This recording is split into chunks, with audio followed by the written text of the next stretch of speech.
আসসালামু আলাইকুম। শিক্ষার্থীরা নিশ্চয়ই সবাই ভালো আছো।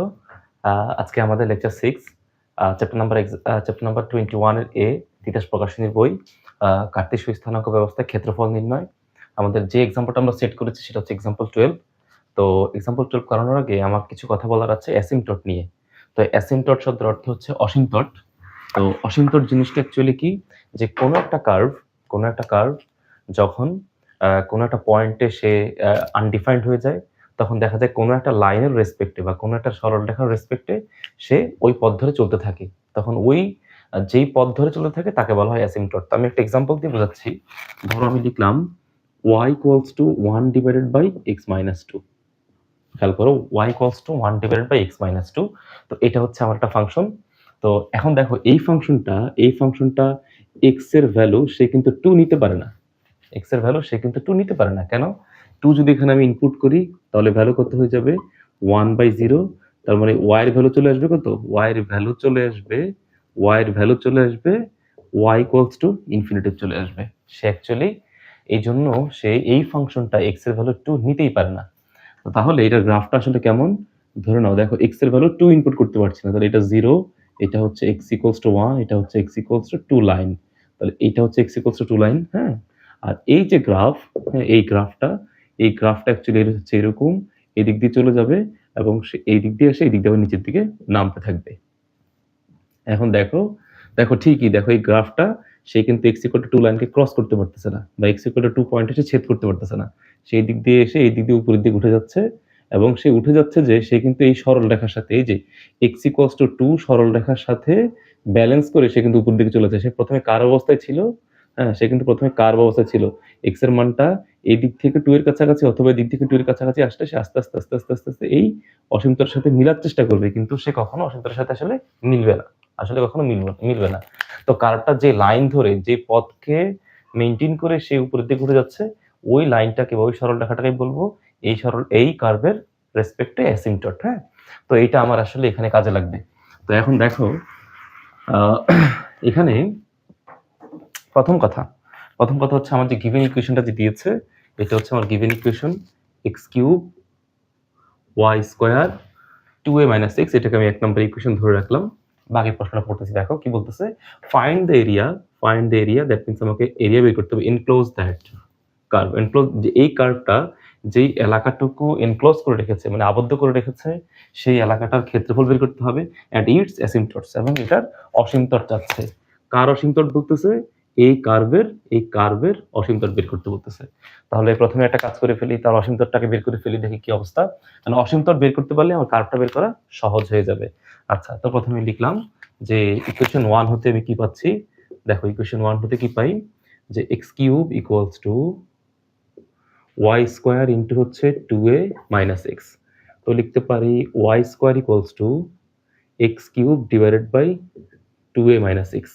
তো এখন তুমি নিজে হিসাব করে দেখো তো, এই ইকুয়েশনটা, এই যে গ্রাফটা, হ্যাঁ, এই যে গ্রাফ বা এই যে আমার যে কার্ভটা, এই কার্ভটা x এর সকল ভ্যালু নিতে পারে, কিন্তু সে হরের মধ্যে x এর ভ্যালু কত নিতে পারে না? সে অ্যাকচুয়ালি 2 নিতে পারে না। তাই আমি বলতে পারি যে এই গ্রাফটা, আমি যে কার্ভটা আঁকতে চাচ্ছি বা আমাদের যে কার্ভটা দিয়েছে, সেই কার্ভটা অ্যাকচুয়ালি এটা যদি x equals to a হয় আর এটা যদি x equals to 2a হয়, তাহলে এই x equals to 2a লাইনের রেসপেক্টে, হ্যাঁ, x equals to 2a লাইনের রেসপেক্টে এই কার্ভটা হয়ে যাবে, মানে x equals to 2 লাইনটা এটা হয়ে যাবে এই কার্ভের রেসপেক্টে একটা অ্যাসিম্পটট। তাহলে এইটা হচ্ছে আমাদের অ্যাসিম্পটট, যেটা আমাদেরকে বের করতে বলতেছে, অ্যাসিম্পটট। ক্লিয়ার? তো তুমি এখানে লিখে দাও যে হিয়ার, বা এখানে লেখো since x equals to 2a, then y equals to infinity. So x equals to 2a line is the asymptote of the given curve. এই যে আমাকে বলেছিল অ্যাসিম্পটট বের করতে, আমি অ্যাসিম্পটট বের করে ফেলেছি। আচ্ছা, এটা গেল অঙ্কের প্রথম কন্ডিশন। এবার 2 নম্বর কন্ডিশনের দিকে ফলো করি। 2 নম্বর কথাগুলো বলতেছি, দেখো। এবার আমি ভালো করে খেয়াল করবে, কিন্তু বলেছিলাম যে যেই সকল কার্ভে y এর উপরে ইভেন নাম্বার থাকবে, বা জোড় সংখ্যা থাকবে, সেই সকল কার্ভগুলো হবে এক্স অক্ষের রেসপেক্টে বা এক্স অক্ষের রেসপেক্টে প্রতিসম বা সিমেট্রিক। তার মানে কি, অথবা যেই সকল কার্ভে ওয়াই এর জায়গায় পজিটিভ ওয়াই অথবা নেগেটিভ ওয়াই যেটাই দাও না কেন, ইকুয়েশন যদি আনচেঞ্জড হয় তাহলে সেই কার্ভগুলো হবে এক্স অক্ষের রেসপেক্টে প্রতিসম, অর্থাৎ সে এক্স অক্ষের উপরে এবং নিচে সমান পরিমাণ এলাকা দখল করবে। তার মানে এই ইকুয়েশন দেখে আমি অ্যাটলিস্ট গেস করে ফেলছি যে আমার এই ইকুয়েশনটা কোনো অবস্থাতেই ওয়াই অক্ষের রেসপেক্টে প্রতিসম না, সে এক্স অক্ষের রেসপেক্টে প্রতিসম। কেন? কারণ আমার এখানে ওয়াই এর উপরে জোড় সংখ্যা আছে। তার মানে হচ্ছে সে ওয়াই এর উপরে, সে যেহেতু এক্স অক্ষের উপর, এক্স অক্ষের সাপেক্ষে সে যেহেতু প্রতিসম, তার মানে সে এক্স অক্ষের উপরে এবং নিচে সমান পরিমাণ এলাকা দখল করবে, এবং সে মাস্ট এক্স অক্ষকে কি করবে? কাট করবে, এক্স অক্ষকে সে ছেদ করে চলে যাবে। তো একটা কার্ভ যদি এক্স অক্ষকে ছেদ করে চলে যায় তাহলে সে অবশ্যই ওখানে কার মানটা 0 হবে, তার মানটা ওয়াই এর মানটা 0 হবে। তাহলে আমি এখানে বসাই দিচ্ছি যে putting y equals to 0 in 1। তাহলে আমি যদি y এর ভ্যালুটা 0 বসাই দিই তাহলে আমি সেই x অক্ষকে যে পয়েন্টটা কাট করে চলে যাবে আমি সেই ছেদবিন্দুটা পেয়ে যাব। তো লিখলাম, এই যে এখানে যদি বসাই দিই তাহলে কত হবে, x কিউব ইকুয়ালস টু, এখানে যদি 0 বসাই তাহলে কত হবে, আচ্ছা y এর ভ্যালু যদি 0 বসাই তাহলে অ্যাকচুয়ালি এইটা তো 0ই হয়ে গেল, তাহলে 0 ইনটু কত, 2a মাইনাস x। তার মানে পেলাম x cube equals to 0, that means x equals two 0। তার মানে এই কার্ভটা সে এক্স অক্ষকে ছেদ করবে কোথায়? মূল বিন্দুতে ছেদ করবে। তার মানে এইটা হচ্ছে আমার সেই মূল বিন্দু যেখানে সে ছেদ করে চলে যাবে। ক্লিয়ার? আচ্ছা, তো এই দিকটা হচ্ছে এক্স এক্স, এটা তো এক্স এক্সিস, এটা এক্স এক্সিস, এটা নেগেটিভ সাইড, হ্যাঁ এটা হচ্ছে পজিটিভ সাইড। ওকে, তো এখন খেয়াল করো, তো লিখলাম এখানে হেন্স দ্য কার্ভ, লিখে রাখি, hence the curve passes through at the origin, say actually মূল বিন্দু দিয়ে কাট করে চলে যাবে। এন্ড এটাও লিখতে পারি সাইডে, এটা লিখতে পারি the given curve, এগুলো লিখে নিতে হবে, the given curve has contained only the even number of power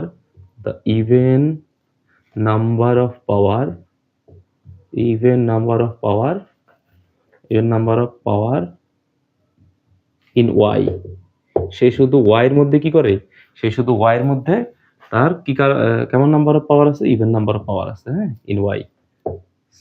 so the curve is symmetric about x axis,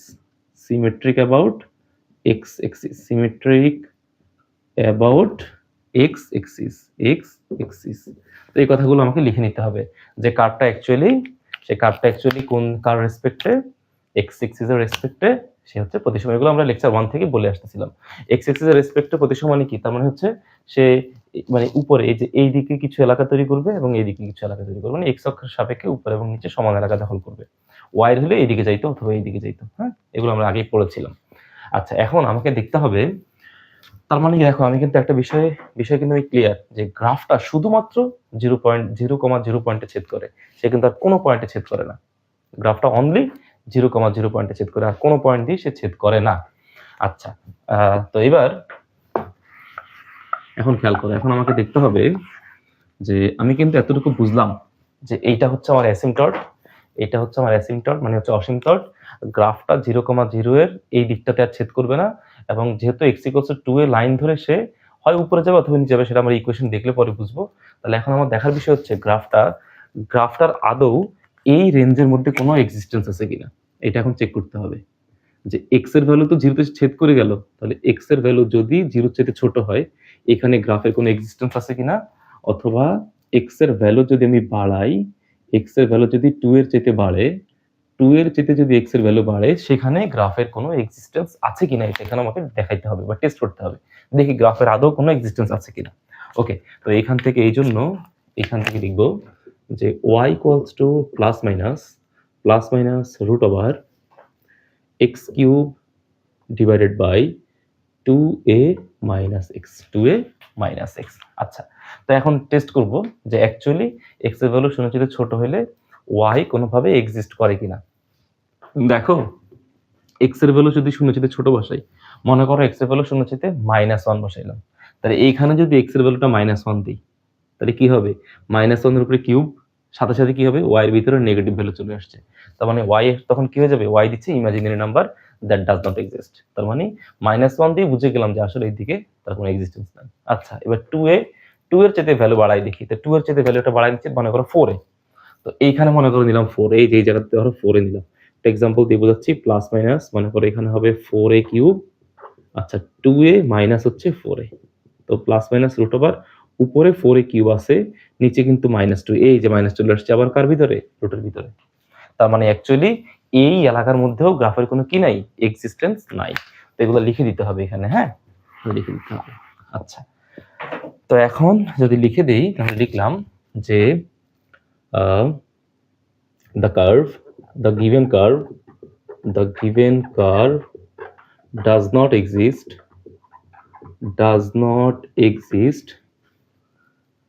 in the area of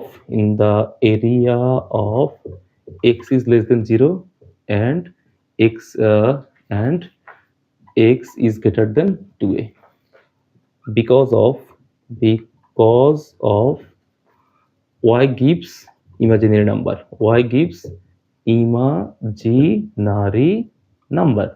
কারণ y হচ্ছে আমাদেরকে ইমাজিনারি নাম্বার দেয় বা কাল্পনিক সংখ্যা দিয়ে দেয় যখন আমি এই রেঞ্জের মধ্যে যদি আমি গ্রাফটার কোনো ভ্যালু বের করতে চাই। তাই এটা আমরা আর বের করব না। ঠিক আছে, তারপরে দেখাই নিলাম যে আসলে গ্রাফে এখানে কোনো এক্সিস্টেন্স নাই। তাহলে গ্রাফের এক্সিস্টেন্সটা কোথায়, এবার এটা নিয়ে আলোচনা করব।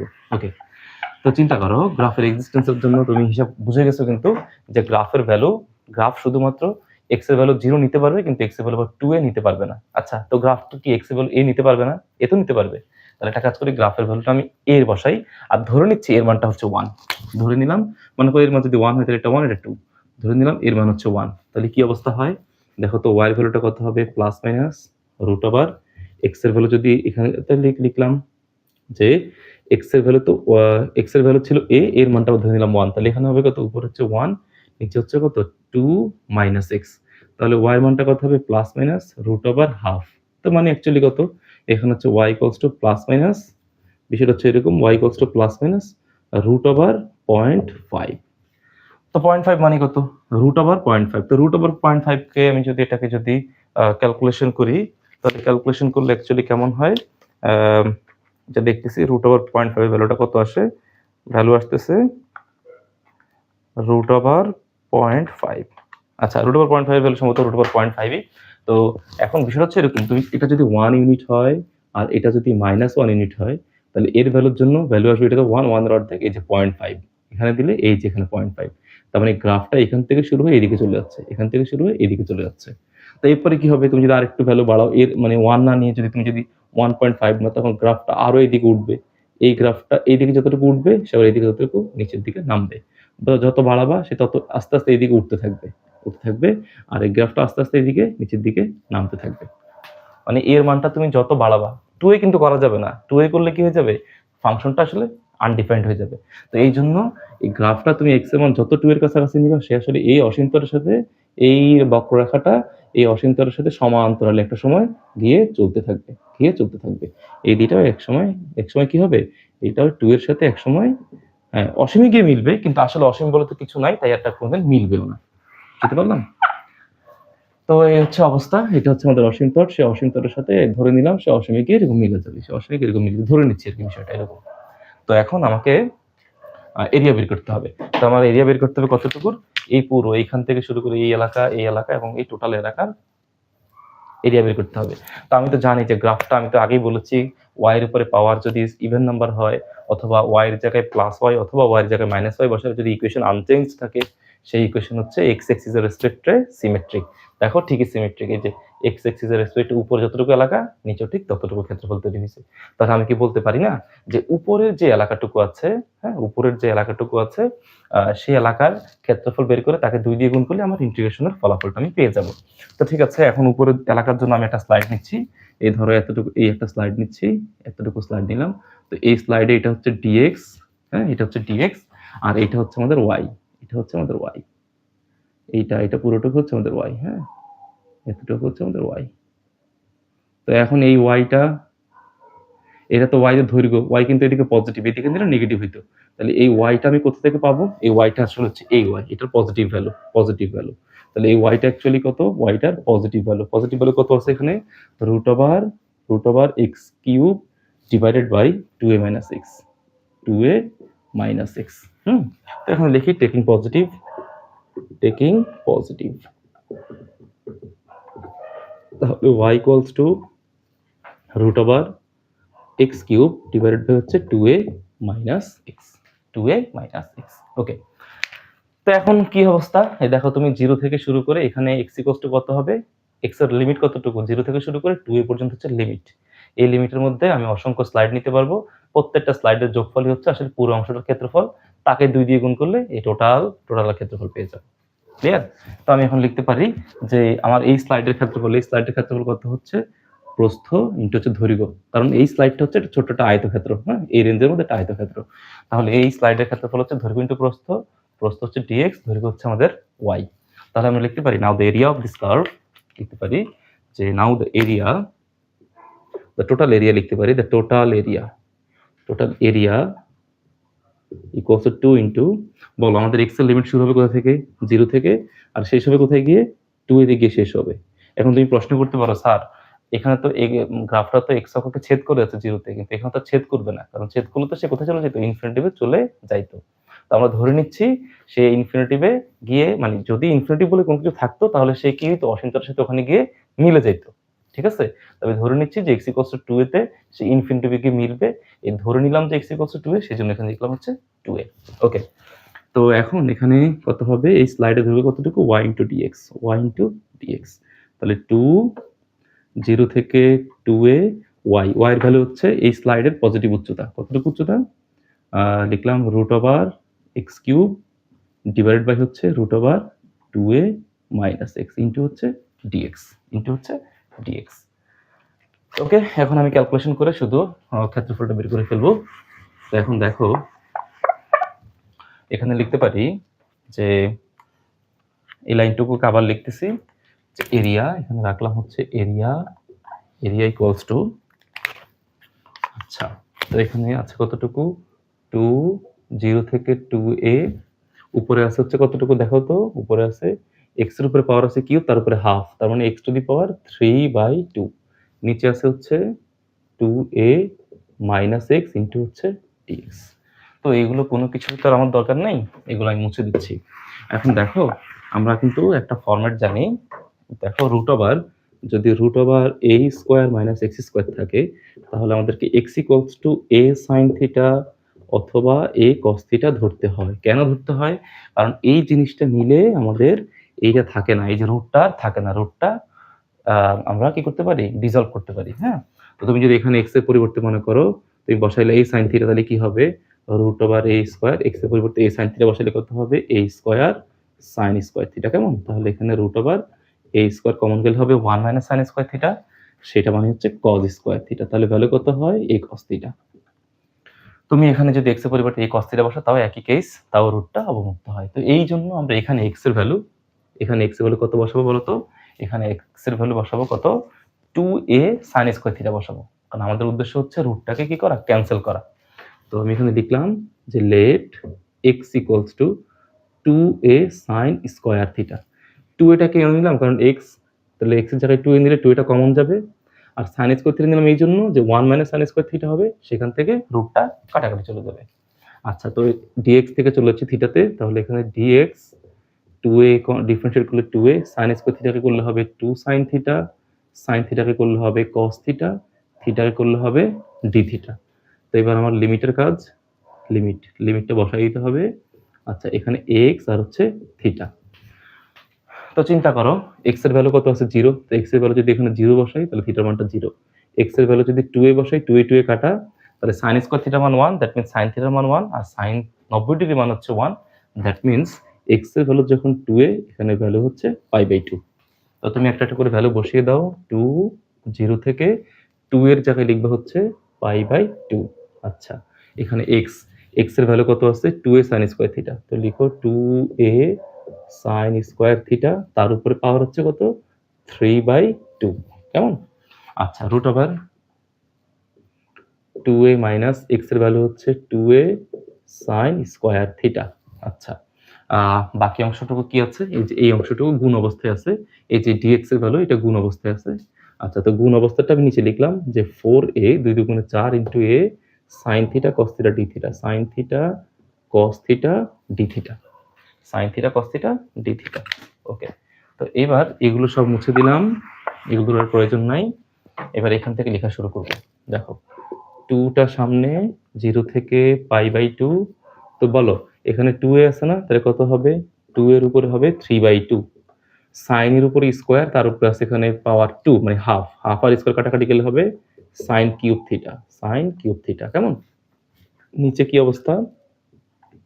2 এটা কমন গেলে হবে 1 মাইনাস সাইন স্কোয়ার থিটা। আচ্ছা, এখানে কত আছে? 4a, তো 4 এটা তুমি রাখো into sine theta into cos theta into হচ্ছে ডি থিটা, এই ভ্যালুগুলো রেখে দিলাম। তো এখানে 2, আচ্ছা এখানে আছে কত? 0 থেকে π/2, তাহলে এখানে root over 2a 1 minus sine square theta. তো 1 মাইনাস সাইন স্কোয়ার থিটা মানে অ্যাকচুয়ালি কত? Cos square theta. আমার তো উদ্দেশ্য ছিল আসলে কি করা? কস ওই রুটটাকে কাটাকাটি করা, এই জন্যই কাজটা করেছি। তাহলে এখানে 2a 3/2, আমরা জানি কোন সংখ্যার উপরে 3/2 থাকলে তা লিখতে পারি, মনে করো x এর উপরে 3/2 আছে, লিখতে পারি x রুট x। তাহলে 2 এর উপরে যদি 3/2 থাকে লিখতে পারি 2a রুট ওভার 2a। তাহলে এখানে কত আছে? Sine cube theta. আচ্ছা, এখানে কত আছে? 4a। তাহলে এই 4 এটাকে একবার এখানে এটার সাথে লিখে ফেলি, তাহলে 4 আর 2 গুণ করলে হবে 8 ইন্টু হচ্ছে a। আচ্ছা, বাকি আছে কতটুকু? Sine theta into cos theta into হচ্ছে ডি থিটা। ওকে, পরের লাইন। তো এবার এখানে লিখলাম, এগুলো মুছে দিচ্ছি, এগুলোর প্রয়োজন নাই, এগুলো মুছে দিলাম। আচ্ছা, তো এখানে কি অবস্থা হয়? এখানে হচ্ছে 8a, এখানে হচ্ছে 8a, এখানে 8 এর জায়গায় আরেকটু ক্যালকুলেশন করে নিব। দেখো এখানে তো a আছে, তাহলে a আর a গুণ করলে কত হবে? a স্কয়ার, আর এখানে 2 আর 8 গুণ করলে হবে কত? 16a square, 16a square. আচ্ছা, তাহলে কতটুকু আছে? 0 থেকে π/2। এখানে কি অবস্থা? রুট ওভার 2a, আর এখানে কত আছে? Root over 2a। তাহলে রুট ওভার 2a কি যাবে? কাটাকাটি চলে যাবে। আর এখানে cos স্কয়ার থিটা, তার মানে স্কয়ার আর রুট কাটাকাটি গেলে শুধু cos থিটা, আর এটা কি যাবে? cos থিটা, এগুলো সব কাটাকাটি চলে যাবে।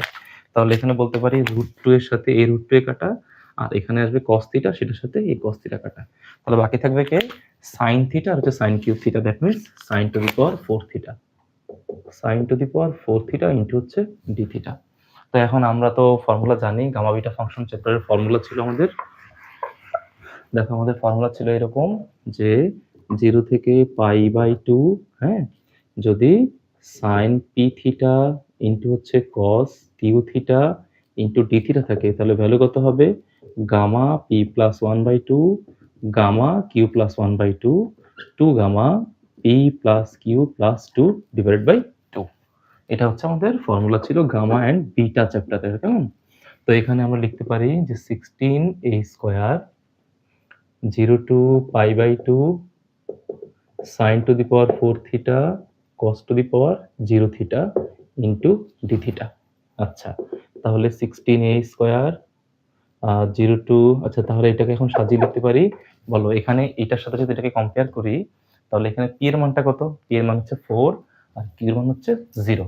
তো লিখতে পারি যে gamma 4 plus 1/2 that means gamma 5/2, আর এখানে 0 plus 1/2 that means gamma half. নিচে হচ্ছে 2 গামা 4 প্লাস 0, কারণ p প্লাস q, তাহলে 4 প্লাস 0 দ্যাট মিন্স 4 সাথে 2 দ্যাট মিন্স 6/2। হ্যাঁ, তাহলে 6/2 কে আবার সরাসরি লিখতে পারি গামা 3। তো 16a স্কয়ার, হ্যাঁ, গামা 5/2। তো এখানে আবার একই সূত্র ইউজ করব, ওই যে গামা n প্লাস 1 সূত্র হচ্ছে কত? n gamma n। এই ফর্মুলা যদি ইউজ করি তাহলে 5/2 কে, এগুলো আমি গামা বিটা চ্যাপ্টারে বারবার পড়িয়েছি, তোমরা আবার ক্লাসগুলো দেখবে। তাহলে 5/2 হলে কত হবে? এখানে 3/2, এখানে হাফ, এখানে আসবে গামা হাফ। ঠিক আছে, আবার এখানে আসবে কত? গামা হাফ, এখানে তো গামা হাফই আছে। তাহলে 2 গামা 3, তো গামা 3 কে কি লিখতে পারি? গামা 3 কে লিখতে পারি 2 প্লাস 1। আমি আবার লিখে দেখাচ্ছি। আমরা জানি gamma n plus 1 equals to n gamma n equals to n factorial. তাহলে এখানে ভ্যালু দিয়েছে গামা 3, গামা 3 কে লিখতে পারি 2 plus 1 that means 2 factorial, 2 factorial এটা লিখতে পারি। তাহলে 2 ইনটু হচ্ছে 2 ফ্যাক্টোরিয়াল। আচ্ছা, তাহলে 16a স্কোয়ার, ঠিক আছে। এখানে 3 আর 1 গুণ করলে 3, 2 দুগুণ হচ্ছে 4, সেই 4 নিচে লিখে ফেলো। এখানে 2 আর 2 ফ্যাক্টরিয়াল, 2 ফ্যাক্টরিয়াল ভ্যালু আবার 2, তাহলে 2 দুগুণে 4, সরি এখানে হচ্ছে 2 আর এখানে হচ্ছে 2 গুণ করলে আবারও 4। এখানে গামা হাফের মান হচ্ছে রুট ওভার পাই, এই গামা হাফের ভ্যালু হচ্ছে রুট ওভার পাই। তাহলে এখানে কি অবস্থা হবে, 4 4 গুণ করলে এখানে হবে 16, এখানে 16 কাটাকাটি। তো তাহলে এখানে অ্যাকচুয়ালি ভ্যালু কি দাঁড়ায় যে রুট ওভার পাই গুণ করলে হবে শুধু pi, that means 3 pi a square অথবা 3a স্কোয়ার পাই। এটা হচ্ছে আমাদের required answer for this given curve. তো আশা করি তোমরা বুঝতে পেরেছো। আমি পুরো গ্রাফটাই বোঝানোর চেষ্টা করছি, অ্যাসিম্পটোট কি জিনিস ভালো করে বুঝিয়ে দিলাম। তোমরা এই ধরনের যে কোনো অঙ্ক আসলে ইনশাল্লাহ পারবে।